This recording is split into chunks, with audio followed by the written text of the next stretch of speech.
안녕하세요. 주양가족 여러분, 김성민 목사입니다. 오늘 하루도 우리 눈에는 보이지는 않지만 우리를 위해 일하시고 계시는 하나님을 바라보며 승리의 삶을 살아가는 우리 모두가 되어지기를 주의 이름으로 바랍니다. 오늘의 주만나는 하나님의 뜻을 드러내신다라는 제목으로 하박국 2장 1절에서 11절 말씀을 묵상하고자 합니다.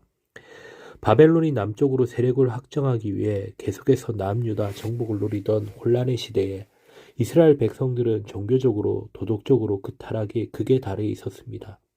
이처럼 강포와 폐역이 가득한 혼란의 때에 하나님은 왜 의인들을 돌보시지 않으시는지, 왜 불의한 자들을 심판하지 않으시는지 두 번에 걸쳐 질문하고 있습니다. 그리고 이에 대한 하나님의 답변을 통해 그 뜻을 백성들에게 전달하고 있는 것입니다.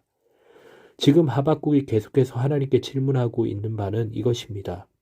왜 하나님은 유다보다 더 악한 바벨론을 사용하여 유다를 멸망시키려고 하시는가입니다.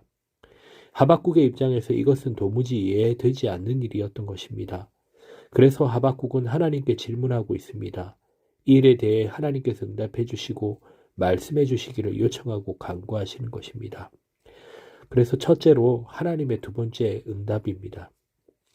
하박국이 하나님께 바벨론을 통해 유다를 심판하신다는 계획을 계시다라는 사실을 알고 악한 바벨론을 통해 선한 유다를 치는 것이 옳으냐는 질문을 했습니다.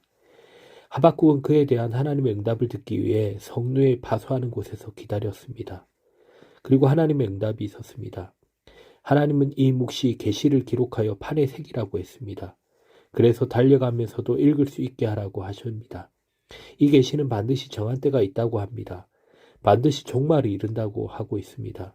결코 거짓되지 않다고 말씀하십니다. 비록 더딜지라도 기다리라고 말씀합니다. 정령 지태되지 않고 응할 것이라고 했습니다. 묵시의 내용은 바벨론의 압제의 종식을 말하고 종말은 그 끝을 말합니다. 하나님은 보라 그의 마음이 교만하여 그의 속에서 정직하지 못하니라. 그러나 의인은 믿음으로 말미암아 살리라라고 하셨습니다. 바벨론은 마음이 교만하고 정직하지 못하다라는 것입니다. 무례하고 뻔뻔하고 욕망이 가득합니다. 그러나 의로운 사람은 믿음으로 살아야 한다라는 것입니다. 우리는 하나님의 말씀을 믿는 믿음으로 살아야 합니다. 하나님의 말씀은 정한 때에 반드시 이루어집니다. 비록 더디다 할지라도 정령 이루어집니다. 유다 백성들이 악행함으로 바벨론을 통해 그들을 심판하시겠지만 자기들의 욕망대로 악행을 한 바벨론은 반드시 심판하시겠다라는 것입니다.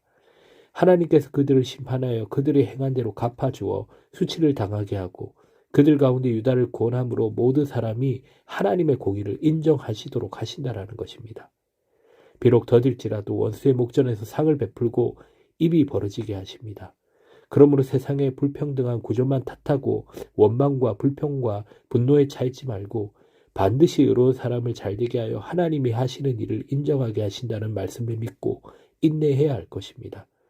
두 번째로 5가지 화입니다. 하박국은 유다 내에서 악인이 의인을 압제하는 상황을 두고 하나님께서 언제까지 보고만 계실지에 대해 물었습니다. 하나님은 갈대아군을 보내어 유다를 심판하시겠다고 말씀하십니다. 이에 하박국은 우상을 섬기는 이방 백성으로 하여금 하나님의 언약 백성을 징계하는 것이 옳으냐라고 질문했습니다. 그러자 하나님은 의인은 그 믿음으로 말미암아 살리라라고 말씀하십니다. 하나님을 신뢰하고 하나님의 계획과 섭리를 신뢰하라라는 것입니다. 하나님은 그 갈대아군을 자기 욕망에 따라 지나치게 행한 죄를 물어 심판하겠다고 말씀하십니다. 그러므로 무리가 그들을 조롱하는 시로 풍장할 것이라고 말씀합니다. 첫째로 탐욕이 가능한 자들에게 화가 있을 것이라고 말씀합니다. 교만하여 가만히 있지 않고 족한 줄을 알지 못하고 만국과 만민을 볼모로 삼고 그들에게 강포를 행하고 그들의 소유를 모은 자들에 대한 심판입니다.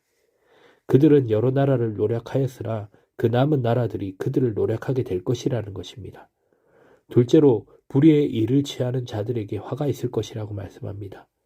자기 중심적으로 자기의 집을 견고하게 하기 위해 다른 민족을 멸한 자들에게 대한 심판입니다. 담에서 돌들이 그들의 불의를 말하며 집에서 들보가 응답한다라는 것은 불의를 행한 것을 숨길 수 없다는 사실을 의인화한 표현입니다. 갈대아군 곧 바벨론에 대한 묘사입니다.